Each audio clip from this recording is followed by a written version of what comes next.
Bismillahirrahmanirrahim. Assalamualaikum warahmatullahi wabarakatuh. Laporan paripurna Komisi 3 DPR RI terkait rancangan undang-undang tentang perubahan ketiga atas Undang-Undang Nomor 2 Tahun 2002 tentang Kepolisian Negara Republik Indonesia dalam rapat paripurna DPR RI Selasa 9 Juni 2026. Assalamualaikum warahmatullahi wabarakatuh. Salam sejahtera bagi kita semua. Shalom, Om Swastiastu, Namo Buddhaya, salam kebajikan.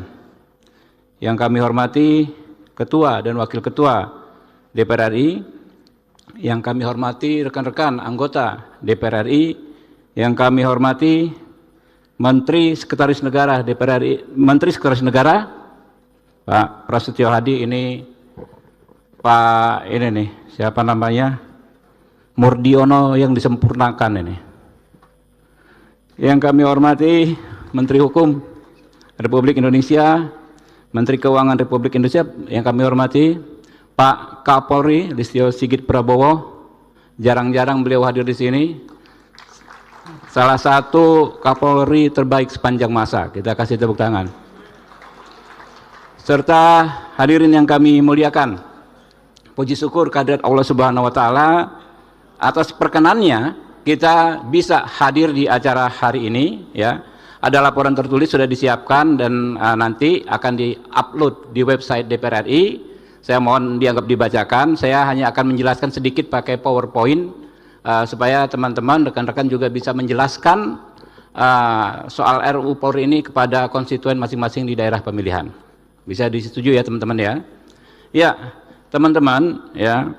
Kita ucapkan puji syukur atas rahmat dari Allah Subhanahu wa taala karena undang-undang ini akhirnya selesai juga. Sebetulnya RUU Polri ini kita rencanakan dibahas jauh sebelum KUHAP. Nah, KUHAP dulu selesai baru RUU Polri. Ya, kita kemarin secara resmi rapat raker panjang itu pada tanggal 25 Mei 2026.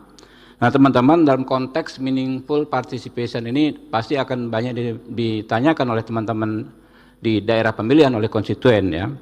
Kami sampaikan bahwa meaningful participation ya, dalam penyusunan undang-undang ini sudah kita sangat maksimalkan. Pada tahap penyusunan ya, kita menggelar setidaknya 12 RDPU ya, untuk menerima masukan masyarakat terkait Undang-Undang Polri ini. Kemudian juga Komisi 3 melakukan kunjungan untuk mendapatkan masukan dari masyarakat, dari universitas di 12 provinsi. Lalu kita mengundang 15 ahli, 6 kelompok masyarakat, 3 kelompok mahasiswa memberikan masukan terhadap upaya reformasi Polri.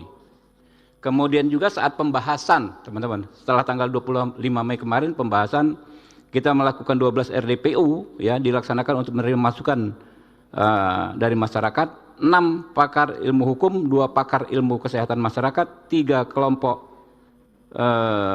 mahasiswa ya. Pak ilmu hukumnya mungkin bukan 6 tapi 16 ya. Dan 124 masukan tertulis. Akhirnya setelah pembahasan insentif ya, Panja menyelesaikan tugasnya. Teman-teman, kami ingin menginformasikan, jadi RUU Polri ini kan sebetulnya kita rencanakan kita bahas sebelum pembahasan KUHAP. Ketika KUHAP dulu dibahas, maka memang banyak sekali masukan masyarakat bagaimana kita mereformasi Polri itu sudah kita masukkan di KUHAP. Karena KUHAP itu kan hukum operasional dan penyidik itu kan 90% anggota Polri. Jadi reformasi Polri itu sudah kita masukkan di KUHAP sudah mungkin 90%-nya. Kan KUHAP itu hukum acara, hukum operasional, gitu kan ya. Ya kita tahu sebagaimana pernah saya sampaikan waktu pengesahan KUHAP di sini ya. Penguatan pengawasan internal dan eksternal kepada institusi Polri ini sudah begitu luar biasa kita masukkan di KUHAP. Kita bayangkan kalau dulu ya di era KUHAP lama susah sekali mengawasi. Kenapa? Orang diperiksa nggak bisa didampingi advokat.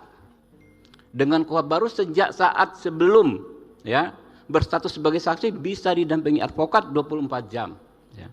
dan advokatnya bisa bersikap aktif, ya, membela kepentingan kliennya.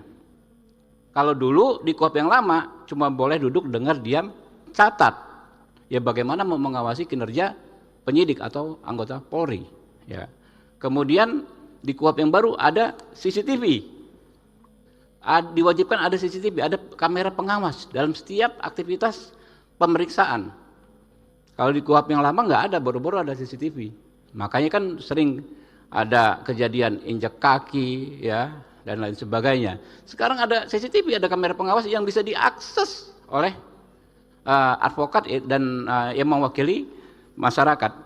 Dengan demikian, ketika kemarin KUHP sudah disahkan, pada saat yang sama kita sebetulnya dengan serta-merta mendapatkan 100.000 orang yang menjadi pengawas polisi, yaitu advokat. 100.000 orang advokat ini representasi 200 juta lebih, 300 juta lebih warga negara Indonesia. Jadi pengawasan melekat dari eksternal itu langsung dari masyarakat. Nah, karena itu teman-teman, memang namanya undang-undang itu kan nggak bisa langsung ideal ketika disahkan langsung diimplementasikan 100%, nggak mungkin, undang-undang apapun. Nah, kita mengacu ya pada RDPU yang digelar oleh Komisi 3, ya, setelah KUHP baru disahkan. Yang pada akhirnya semuanya itu selesai dengan mengacu pada KUHP dan KUHP baru. Contoh misalnya kan yang kasus di Sleman, ada bapak-bapak mengejar penjamret ibunya, penjamret istrinya dijadikan tersangka. Kalau kita acuannya pada KUHP baru, dia nggak bisa jadi tersangka, dan alhamdulillah diterapkan demikian.